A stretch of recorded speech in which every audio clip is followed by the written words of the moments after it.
is the brand new 2019 Ram Rebel.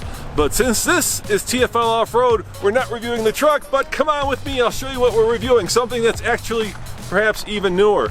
The 2019 RZR Turbo S4, the XP Turbo S4. That means it's got 4 doors, 4 seats. And it also means it's big. I mean, look at this, 72 inches from wheel to wheel. We needed a large trailer to haul this thing. If you're gonna have this, you better have a big toy hauler or a big open trailer. Now Tommy, who's behind the camera, what are we gonna do with this bad boy? Well, we're gonna go up high into the Rocky Mountains and see how it does. Yeah, I think this is one of the last days we get before the snow starts to fall, so let's get her off the trailer and let's take her up the mountains.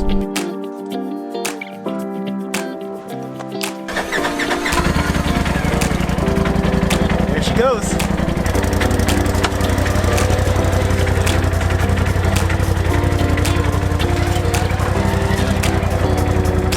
This is the Polaris RZR XP4 Turbo S, and there's 2 very important parts of that. The 4 means it's a 4-seater extended wheelbase XP, and the Turbo S, the S, means we've got a lot of structural changes to this rig. Starting right here, these are 32-inch Coyote tires, which is substantially bigger than the standard XP4 Turbo. It's also a lot wider, 8 inches wider. Coming in the back here, 2-cylinder turbocharged fun, 168 horsepower fed through a CVT transmission. And by the way guys, kind people at Polaris give us this to review. And we're gonna have it for the next 6 months. Yeah, for sure. This is our first dirt. Let's call it first dirt. First dirt.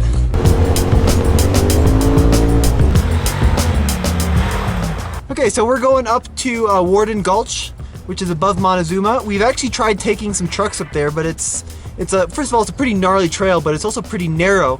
In Colorado, it's a little bit tricky because this is a high-speed desert runner. Yeah. And we don't have a lot of high-speed desert to run here. No. It's a lot of narrow, winding trails, so we're gonna try it in a bunch of different terrain today. All right, so let's start her up. Should we go to, oh, you can feel the suspension. Yep. Should we go to 4-wheel drive? Sure. Yeah, let's do 4-wheel drive.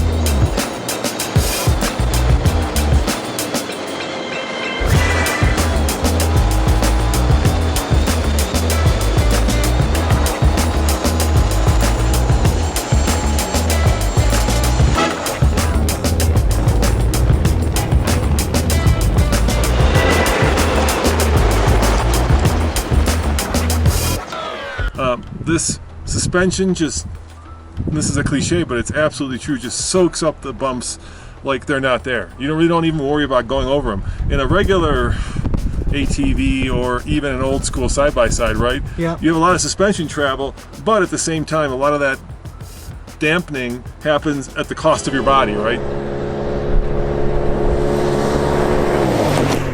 The electric power steering is like all electric power steering, right? It's super light, but not terribly communicative, right? I mean, it's very easy to pick your line. You can tell just what the tires and wheels are doing, but there isn't a lot of feedback per se, at least not on this kind of a dirt road. Maybe if you get into grass or mud or something, you might start to feel something, but for the most part, it's just very light and the machine goes where you point it.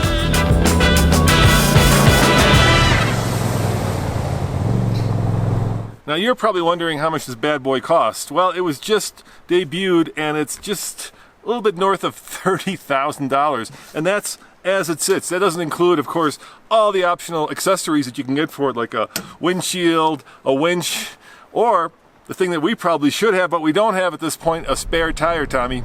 Look at some of the stuff you get for $30,500. You get full LED lighting, including this really cool signature light pattern right here.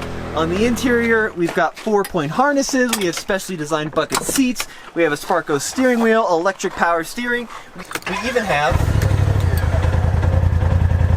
navigation. Look at that, so you can see we're outside of Montezuma.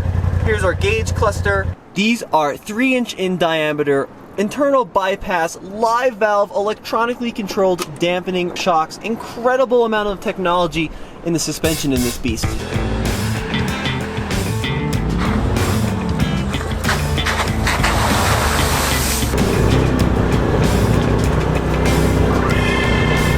I'm gonna give it a 9 out of 10 for high-speed driving. I mean, it's built to be a high-speed machine, but the question is, how is it as a rock crawler? So here it starts to get a little bit rocky and a little bit steep.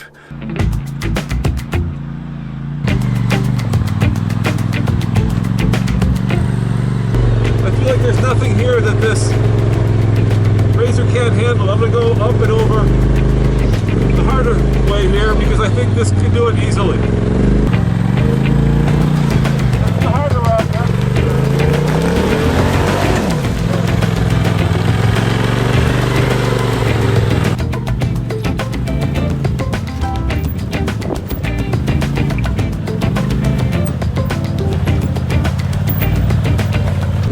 it's just an entirely different experience from being in an on-road vehicle that can go off-road. Let's face it, side-by-sides are now setting the standards for what can be done off-road. And they're not cheap. So for $30,000, you better get a lot of capability. We have full suspension settings to see what our suspension is doing and our brakes are doing. So we have firm, we have sport, we have comfort. Yep, firm, sport, and comfort. Phone, Bluetooth? Yep, phone capability. Music streaming abilities is FM radio, right? And then we have different sources: weather radio, USB, iPod. That all hooks up down here to that sealed USB port in this little cubby. Dude, look at this. 1, 2, 3, 4. What don't we have? Like a winch, auxiliary lights. Yeah, right? sure. You can completely adapt this to however you want it to be set up. This is our transmission selector here. We have park, reverse, neutral, low, and then high. And you know this is a serious machine because look at the 4-point harness. yeah, 4-point harness, Now, front and back too, right? Yeah. Now the question, of course, is, will I fit? And I think the answer is sort of, kind of. For a machine that's this big, I kind of fit. I'm 6'2", obviously tons of headroom, but it's pretty cramped back here. I do like this in case you hit it. It's soft and cushioned. I do have a little bit of an oh-you-know-what bar. I also have 2 cup holders and, once again, a 4-point harness. Why not just go 5? If you're gonna go 4-point, why not just go 5? So these seat belts are 4-point harnesses, and what that basically means is that there are 4 points of contacts, 2 over the shoulder and 2 across my hips. Race cars have a 5-point system, which means that a belt actually goes between your legs so that you can't submarine underneath the seat belts. In terms of adjustability, I can adjust the steering wheel back and forth. I can also adjust the seat back and forth. It's relatively comfortable, you know. It's what you'd expect out of a machine that is designed to go fast and put a huge smile on your face.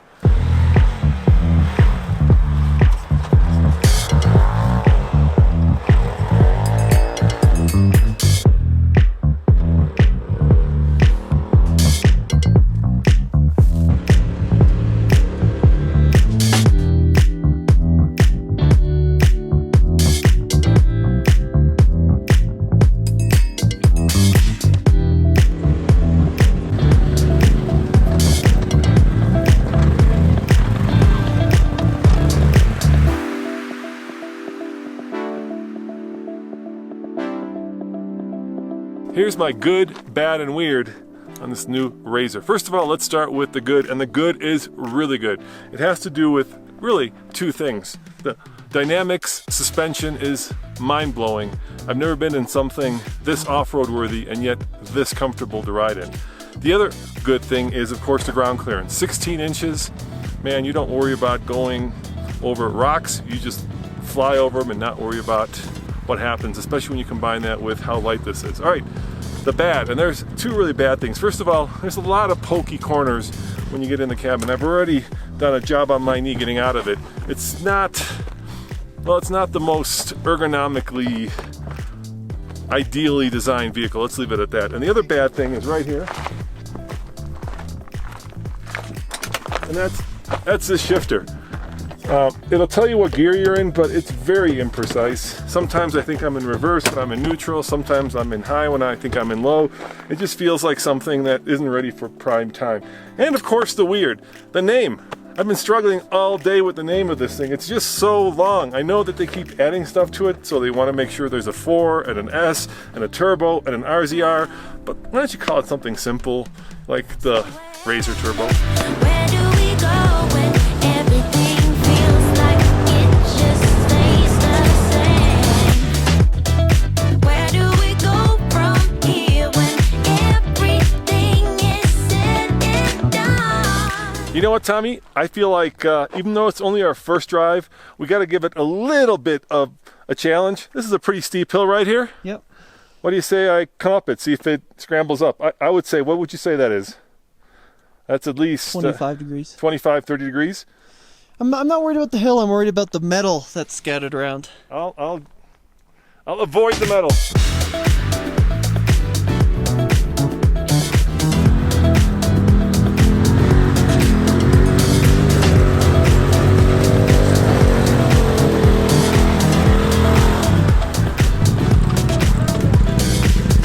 We've got this backup camera, but it doesn't really show you a whole lot. It needs those little lines showing where the car's going or the vehicle's going. Yeah, there's really no depth. Yep. You can't really turn around because you have no mirrors. And then, yep. And you're kind of strapped in here. Yeah, so the backup camera, look, there's just no color definition to it. It's almost black and white. And then Now that's no good either. it's just like, see, just like the difference between low and high here is such a minimal amount of movement. It's just not ideal. No, it's a little kit car. Yeah, a little kit car. Important information about this Polaris is viewed right here in the 7-inch ride command screen. Look at that cool introduction. So we've been doing a little bit of high-speed running, Tommy. Yep. Messing with the suspension. Yeah, when you're doing high-speed running, you want a little bit of a firmer ride to keep you planted on the road. Yeah, you just have a lot more control in firm. Yep. But it's super easy to switch. Firm, sport, comfort. That's it. There's really two machines in one here, right? Yep. There's the high-speed runner and two-wheel drive where you can bring that back end around and just basically steer it with your throttle. Yep. And then there's the rock crawler. Yeah. And I think it's a lot more fun when you've got it in two-wheel drive and you're kind of drifting this thing around these dirt roads. Oh, for sure.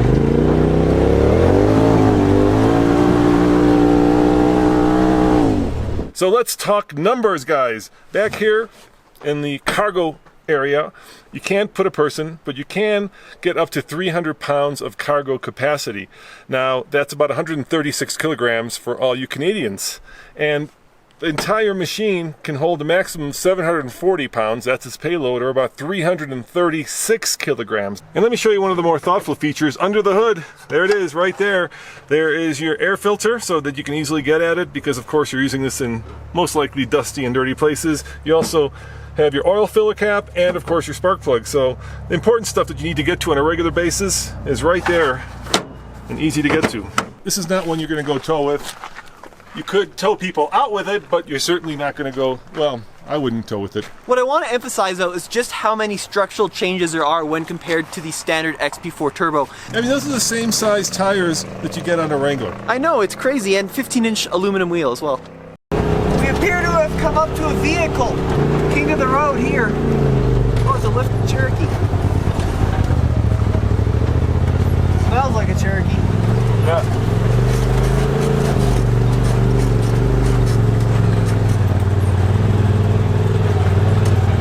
Yeah, you kind of adjust your sense of speed on this, right? Oh yeah, totally. So what it would take, like this, right? What it would take 5 miles an hour in a car, you could do it 10 miles an hour. Oh, for sure. Or 20. Or 20, yeah. It's crazy how much more capable this is than most road-going vehicles. Yeah.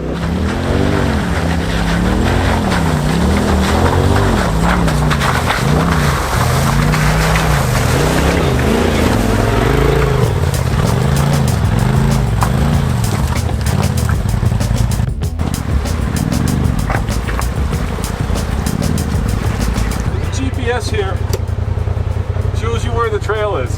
Yeah, Chihuahua Gulch Road though is not a road, it's a river. It's a river, so we went to the trailhead end, and then we thought that this was actually the road, because it says it's a road, but it's not.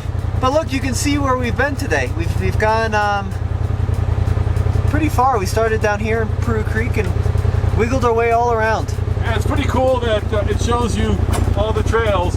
But if you come to Chihuahua Creek, don't go up the creek like we just did. Yeah, because you have to turn around. Yeah. All right, so Tommy, here are my takeaways, okay? Yep. Number one, I like it much better in two-wheel drive Yep. as a high-speed desert runner. Yeah, because you can slide it around. You can control it with the throttle. I can see why people love these things because you feel safe. It's just like a car, and it's super easy, and it makes hard things super easy. Yep. It's as fast as a motorcycle, right? But a motorcycle, a dirt bike, you're really working. It's a lot more technical. This, you're sitting.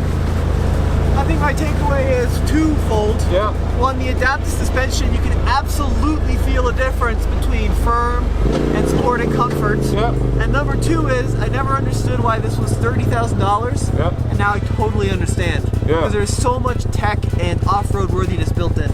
Yeah, on the rock climbing stuff, the suspension makes easy work of it. On this kind of high speed running, these bumps and divots and jumps are not even an issue. Yep. And it's easy, dude. Yeah, it's easy. It makes us feel like experts. Yeah, for sure. But it's almost too easy. Almost too easy. I can see getting into a lot of trouble with this if you don't respect it. Oh, for sure. Well, there you have it, Tommy. First mud, first dirt trail, first Colorado experience in a brand new 2019 XP4 Turbo S. And I'm going to say this is a win-win all around. It's a win because we get to do a lot more reviewing of this. And I think it's a win for you guys because our new off-road channel gives both you and us a chance to come explore some of the more difficult and interesting parts of Colorado. So I thank you very much for joining. Tommy, what do you say? As always, this is Tommy with the Fast and Off-Road. We'll see you guys right here next time for more Polaris reviews.